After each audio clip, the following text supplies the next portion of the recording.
Assalamualaikum warahmatullahi wabarakatuh. Selamat pagi anak-anak. Baiklah, hari ini kita akan belajar tema 3, subtema 3, pembelajaran ketiga ya. Tetap dengan Ibu Ocha. Oke, baca teks eksplanasi berikut dengan teliti.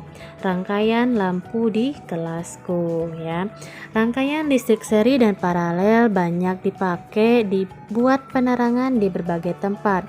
Rangkaian seri sering banget kita lihat pada hiasan pohon Natal dan hiasan pada pohon-pohon besar di sepanjang jalan raya. Pada dasarnya dalam kehidupan sehari-hari di rumah, rangkaian listrik yang mengakomodir arus energi buat penerangan adalah merupakan gabungan dari rangkaian listrik seri dan paralel. Rangkaian ini dikenal dengan nama rangkaian listrik campuran. Dengan demikian, kedua jenis rangkaian ini akan saling melengkapi satu sama lain, seperti yang digambar ya anak-anak ya. Yang bergaris merah itu rangkaian seri, sedangkan yang bergaris biru itu rangkaian paralel. Oke. Seperti halnya lampu di kelasku yang menggunakan rangkaian listrik campuran. Terdapat 3 buah saklar dengan 4 buah lampu di kelas. Saat saklar 1 dinyalakan, maka yang menyala hanya lampu 1. Saat saklar 2 dinyalakan, maka hanya lampu 2 yang menyala. Saat saklar 3 dinyalakan, maka lampu 3 dan 4 menyala.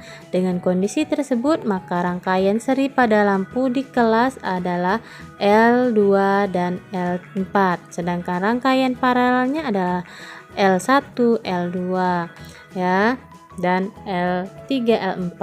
Oke. Rangkaian paralel akan sangat membantu sekali penghematan biaya listrik karena kita tidak perlu menyalakan semua lampu saat cuaca tidak terlalu gelap. Kita hanya perlu untuk dapat menyalakan lampu sesuai kebutuhan. Oke.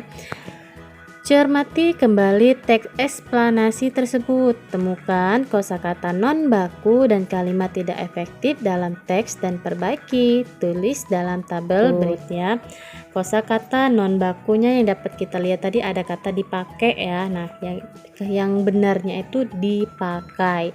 Kalimatnya di mana? Di bagian mana tadi ada kalimat dipakai? Ada di rangkaian listrik seri dan paralel banyak dipakai buat penerangan di berbagai tempat. Nah, yang sebenarnya harusnya rangkaian listrik seri dan paralel banyak dipakai buat penerangan di berbagai tempat.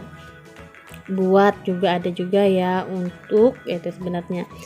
Di dalam kehidupan sehari-hari di rumah, rangkaian listrik yang mengakomodir arus listrik buat penerangan adalah merupakan gabungan dari rangkaian listrik seri dan paralel. Sebenarnya harus yang baiknya ya, yaitu dalam kehidupan sehari-hari di rumah, rangkaian listrik yang mengakomodir arus energi untuk penerangan adalah merupakan gabungan dari rangkaian listrik seri dan paralel. Ada lagi kata-kata non bakunya banget ya. Yang benarnya apa? Sekali. Ya. Sekarang kalimatnya di mana tadi ada banget tadi? Ada di rangkaian seri sering banget kita lihat pada hiasan pohon Natal. Yang baiknya gimana? Rangkaian seri sering sekali kita lihat pada hiasan pohon Natal. Itu tadi anak-anak ya, kata-kata non baku dan kalimat yang tidak efektif dan sudah kita perbaiki. Ibu harap anak-anak sudah paham ya. Oke, lanjut. Sekarang coba temukan informasi penting dari teks eksplanasi tersebut sesuai dengan urutan paragrafnya. Seperti paragraf pertama yaitu topik masalah tentang apa, yaitu penggunaan rangkaian seri dan paralel saling melengkapi dalam kehidupan manusia. Sedangkan paragraf keduanya itu penjelas ya, berisi lampu di kelasku menggunakan rangkaian campuran yang terdiri dari 3 saklar dan 4 lampu. Saat saklar 1 dinyalakan, maka lampu 1 menyala. Saat saklar 2 dinyalakan, maka lampu 2 menyala. Saat saklar 3 dinyalakan, maka lampu 3 dan 4 menyala. L3 dan L4 adalah rangkaian seri, sedangkan L1, L2, gabungan L3 dan L4 adalah rangkaian paralel. Dan paragraf ketiga ya, yaitu kesimpulan dan pesannya itu berisi bahwa rangkaian paralel dapat menghemat listrik. Hal ini dikarenakan lampu dapat dinyalakan sesuai kebutuhan manusia. Itu saja penjelasannya. Selamat belajar. Thanks for watching. See you next video. Jangan lupa untuk di subscribe, like, share, dan komen ya.